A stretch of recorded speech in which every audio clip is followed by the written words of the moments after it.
अयोध्या में भव्य राम मंदिर 2024 में बनकर तैयार हो जाएगा। प्रधानमंत्री नरेंद्र मोदी भव्य राम मंदिर का शुभारंभ करेंगे। भगवान राम का मध्य प्रदेश से भी गहरा लगाव है और चित्रकूट, जहां भगवान राम ने अपने जीवन का एक लंबा समय गुजारा था, उसको लेकर के मध्य प्रदेश के भाजपा नेता श्री श्रवण मिश्रा ने एक श्री राम कॉरिडोर का एक विजन रखा है। आइए हम उनसे पूछते हैं कि क्या है भैया, क्या है श्री राम कॉरिडोर का विजन। नमस्कार विकास जी।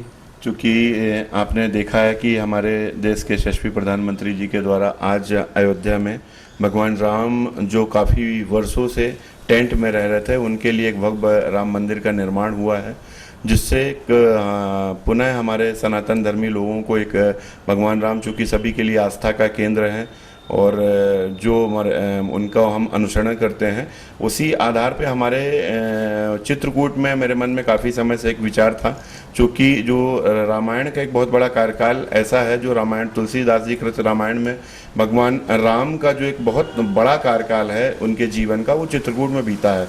11 वर्ष 11 माह का कार्यकाल है, जिसमें भगवान राम ने वहाँ तप के रूप में बिताया और सपत्नीक कार्यकाल है, और रामायण का एक उनके जीवन का सुखद कार्यकाल चित्रकूट का बोला जाता है। इसलिए मेरे मन में विचार था कि भगवान राम ने जहाँ तप किया है, जहाँ जहाँ उन्होंने समय बिताया है, उनको हम अपनी इस वीडियो और इस उसकी व्यवस्था के माध्यम से हम उसको संरक्षित करेंगे और संरक्षित करने के बाद उसको सुरक्षित करेंगे।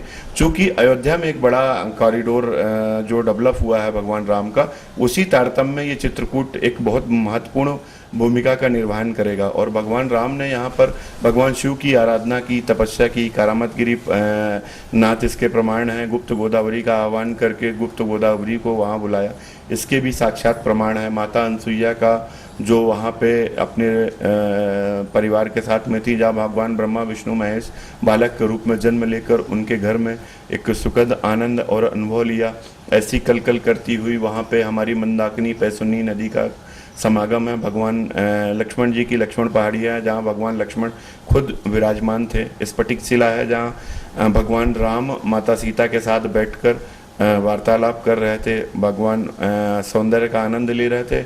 उसी समय देवेंद्र का पुत्र काकभूषण जो कौवे के रूप में आकर माता सीता के पैरों में चोंच मारता है, उस स्फटिक शिला का भी प्रमाण है वहाँ पर। तो मेरा उद्देश्य ये था कि भगवान राम के जन्म का वो स्मरण और सभी चीज़ें संरक्षित हो जाएं, जिससे एक हमारी स्मृतियाँ आने वाली युवाओं को, आने वाले समाज के लिए एक प्रेरणा के रूप में संरक्षित रहेंगी। वहाँ पे तुलसीदास जी कृत रामायण जो रामचरितमानस है वहाँ रखी हुई है, उसको भी संरक्षित करेंगे। राम घाट को नए भव्यता के रूप में लेके आएंगे। तो ये एक अयोध्या से ही भगवान राम का एक बड़ा प्रसंग जुड़ता हुआ चला जाएगा और चित्रकूट भी एक छोटी अयोध्या के रूप में डेवलप हो जाए।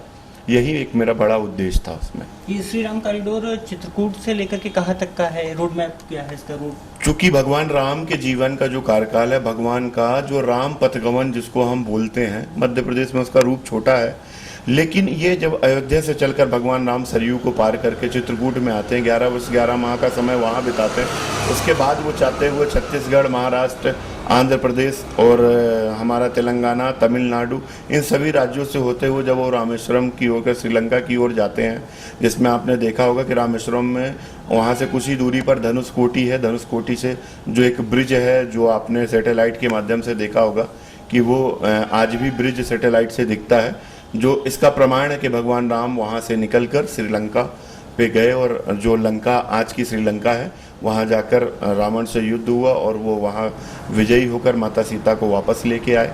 तो मेरा सिर्फ ये उद्देश्य है कि ये अयोध्या से लेकर एक श्री राम कॉरिडोर के रूप में अगर हम इसको डेवलप करते हैं, तो एक श्री राम पथगमन का बहुत बड़ा मार्ग डेवलप होगा। ये जिसमें भगवान राम जन्म से लेकर और आखिरी समय तक जो भी उस रूट पे गए, वहाँ सभी इसके संरक्षित प्रमाण हैं। उनको अगर हम संरक्षित करते हैं तो आने वाली युवाओं को, आने वाली पीढ़ियों को एक बड़ा हमें संदेश जाएगा और भगवान राम के जीवन की जानने के लिए, उनके कार्यकाल को जानने के लिए आपको ये श्री राम कॉरिडोर के माध्यम से चीज़ें मिल जाएंगी। और एक कॉरिडोर बनने से ये हो जाएगा कि अयोध्या से लेकर रामेश्वरम तक की यात्रा श्री राम कॉरिडोर के रूप में अगर बनती है तो एक हमारे देश के लिए नहीं, ये पूरे विश्व और सनातन धर्म के लिए बहुत बड़ी उपलब्धि होगी। भैया ये सनातन धर्म के लिए उपलब्धि होगी, लेकिन श्री राम कॉरिडोर का जो आपने विजन रखा है वो एक आत्मनिर्भर भारत के भी विजन को साकार करेगा। कैसे पर्यटन के क्षेत्र में या क्या है विजन जिससे कि होगा? बहुत अच्छी बात कही विकास जी। मैंने इस वीडियो के माध्यम से ये भी दर्शाया है कि अगर राम कॉरिडोर डेवलप होता है, चित्रकूट का अगर जीर्णोद्धार होता है तो वहाँ पे टूरिज्म डेवलप होगा, इंफ्रास्ट्रक्चर डेवलप होगा, राम घाट का निर्माण होगा, हमारा कामतगिरी परिक्रमा का मार्ग बड़ा होगा, गुप्त गोदावरी के आसपास जो वन क्षेत्र हैं वहाँ पे वन अभ्यारण्य है, वहाँ पे मेरे मन में ऐसा भाव है चूँकि चित्रकूट में 2 से 2.5 लाख गौवंश जो जिनका कोई भी ऐसी देख रेख की व्यवस्था नहीं है, वहाँ एक गौ अभ्यारण्य डेवलप होगा। उनसे जो उनके शरीर से निकलने वाला गोबर है वो उसका एक बहुत बड़ा उत्पाद के रूप में इंडस्ट्री डेवलप हो सकती है। वहाँ रहने वाले कम से कम 2 से 2.5 लाख कोल समाज लोग हैं, जो कोल समाज मतलब कहा जाए तो निषाद राज के ये वंशज ही कहलाएंगे, जो वनों में रहकर अपने जीवन का यापन करते हैं। अगर वहाँ इंफ्रास्ट्रक्चर डेवलप होता है तो होटल इंडस्ट्री को बढ़ावा मिलेगा, होटल इंडस्ट्री आएंगी और भी आयुर्वेदिक यूनिवर्सिटी आ सकती हैं, वहाँ पे संस्कृत महाविद्यालय यूनिवर्सिटी का भी निर्माण हो सकता है। तो इंफ्रास्ट्रक्चर डेवलप होता है तो हमारा जो वहाँ के लोग रहने वाले हैं स्थायी और स्थानीय लोगों को रोजगार मिलेगा, शिक्षा के क्षेत्र बढ़ेंगे, स्वास्थ्य के बड़े क्षेत्र बढ़ेंगे, आयुर्वेद के लिए एक बड़ा ही अनुकूल वातावरण है चित्रकूट में।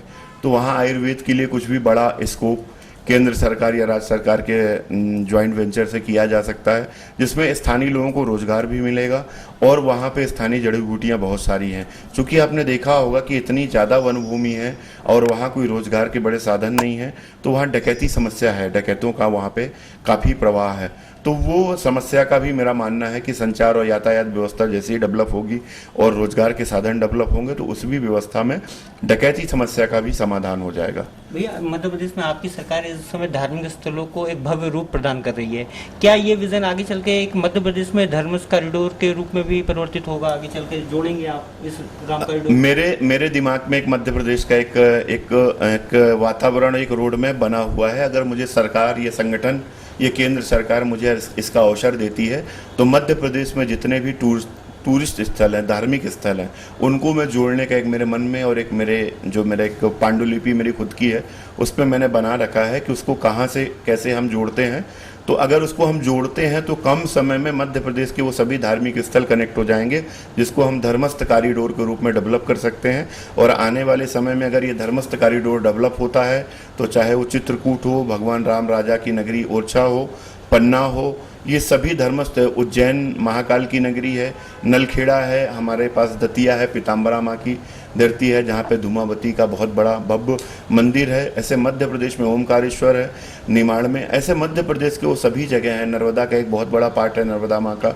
तो अगर मैं धर्मस्थ कॉरिडोर के रूप में देखता हूँ तो अगर वो कॉरिडोर हम डेवलप करते हैं तो कम समय में और एक ही रूट के माध्यम से हम अपने यातायात व्यवस्था और इस कॉरिडोर के माध्यम से पूरे मध्य प्रदेश का धार्मिक दर्शन कर सकते हैं। तो मेरे मन में ये भाव है कि अगर सरकार या कोई भी सरकार मुझे इसका अवसर देती है, चाहे वो केंद्र की हो या मध्य प्रदेश सरकार की हो, तो मध्य प्रदेश में एक धर्मस्थ कॉरिडोर डेवलप किया जा सकता है, जिसमें मध्य प्रदेश के युवाओं को, मेरी मंशा है कि मध्य प्रदेश यानी भूमिपुत्र को पहली प्राथमिकता दी जाए। कोई भी व्यक्ति जिस क्षेत्र में रहता है, अगर वो स्थान में इंफ्रास्ट्रक्चर डेवलप होता है तो पहला अधिकार नौकरी का उनका है, तो उनको जरूर मिले, जिसकी जितनी योग्यता है उस आधार पर उनको रोजगार मिले। और रोजगार मिलेंगे, सबको अपनी व्यवस्थाएं मिलेंगी, तो आत्मनिर्भर भारत की जो संकल्पना हमारे देश के यशस्वी प्रधानमंत्री और प्रदेश के मुख्यमंत्री जी देख रहे हैं, तो आत्मनिर्भर भारत की संकल्पना उस माध्यम से हम पूरी कर सकते हैं। ये आपने जो पूरा का धर्मस्थ कॉरिडोर को बताया, इसमें एक बहुत बड़ा आदिवासी क्षेत्र भी आएगा, तो क्या इस कॉरिडोर से इन क्षेत्रों का भी प्रगति और उन्नति के मार्ग खुलेंगे? बिल्कुल खुलेंगे। आपने जो ये सोचा है, क्योंकि वन भूमि ये हम अगर बोलेंगे तो निषाद राज के सब वंशजों की है। क्या होता है जब एक ही घर में 4 भाई होते हैं तो 4 भाइयों के अलग अलग नाम होते हैं, तो ऐसे ही हमारे इसमें जनजाति भाइयों में सब एक गुण संप्रदाय है, उसमें बैगा संप्रदाय है, बारेला है, भारिया है, बहुत सारी जनजातियां हैं। क्योंकि ये धीरे धीरे ये क्या है, जब एक ही परिवार के जब वंश बढ़ते चले जाते हैं तो उनके साथ में उनकी रूपरेखा, उनके कलर, उनके क्षेत्र के आधार पर ही उन चीज़ों का, जाति विस्तारों का वर्णन बड़ा होता चला जाता है। चूँकि मध्य प्रदेश में बहुत ही महत्वपूर्ण जनजाति है गौड़ जनजाति, जिनका बहुत बड़ा इतिहास रहा है। रानी दुर्गावती का इतिहास रहा है, रानी कमलापति का इतिहास रहा है। ऐसे ही मध्य प्रदेश में बहुत बड़ा इतिहास रहा जनजातियों का। तो मेरा मूल उद्देश्य है कि उनको संरक्षित करना, और उनके पास श्याम वेद, अथर्ववेद में भी उनका उल्लेख है कि बैगाओं के पास आज भी वो वैद्य संपदा है, वो उनके पास तंत्र संपदा है, जिसको हम बोलते हैं तंत्र, जो यंत्र और मंत्र मिलकर तंत्र का निर्माण होता है, जो प्रकृति का एक वाकई सजीव उदाहरण है। अगर हम आप देव को मानते हैं तो वाकई ये तंत्रों के माध्यम से ये चीज़ें आज भी हमारे प्रकृति में, सनातन धर्म में हमारे यहाँ सजीव इसके उदाहरण हैं, और ये उदाहरण हमारे जनजाति भाइयों के पास में आज भी विद्या उपलब्ध है। तो मैं मानता हूँ कि अगर ये धर्मस्थ कॉरिडोर और इस तरह की चीज़ें, इंफ्रास्ट्रक्चर और टूरिज्म डेवलप होता है तो ज़रूर इन चीज़ों को हम संरक्षित करेंगे, और मेरा मूल उद्देश्य इन्हीं सब चीज़ों को संरक्षित करना है, और जो जिस प्रकृति का है उस प्रकृति का उसको रोजगार और व्यवस्थाएं उपलब्ध कराना है। कुछ सवाल है, अब राम मंदिर तो बन गया, तो श्री राम कॉरिडोर को क्या आने वाले समय में आप प्रधानमंत्री नरेंद्र मोदी और मुख्यमंत्री शिवराज सिंह चौहान को अपने विजन साझा करना चाहेंगे या पत्र लिखेंगे? मेरा आग्रह है इस मीडिया, आपके मतलब इस चैनल के माध्यम से और आपके माध्यम से, कि अगर ये वीडियो हमारे देश के यशस्वी ऊर्जावान प्रधानमंत्री जी के पास पहुंच रहा है तो ये, और हमारे मुख्यमंत्री जी के पास पहुंच रहा है, तो मुझे एक अवसर दें। मेरे मन में जो संकल्पना है, आप उसी के संग पृष्ठभूमि और उसका जीव मेरे मन में है, तो मैं अपने जीवन को सार्थक करना चाहता हूं। तो अगर इस ओर हमें अगर उचित समझते हैं, तो अगर मुझे जब भी इसका अवसर मिलेगा तो मैं ज़रूर कोशिश करूंगा। और ये श्री राम कॉरिडोर जो है अयोध्या से लेकर रामेश्वरम तक अगर डेवलप होता है तो विश्व के एक पटल पर हम इतिहास रचेंगे और सनातन धर्म को हम जरूर ऊंचा करेंगे। और जो परम वैभव की बात हो रही है, इस राम कॉरिडोर के माध्यम से जरूर उसको सच साबित की जा सकती है।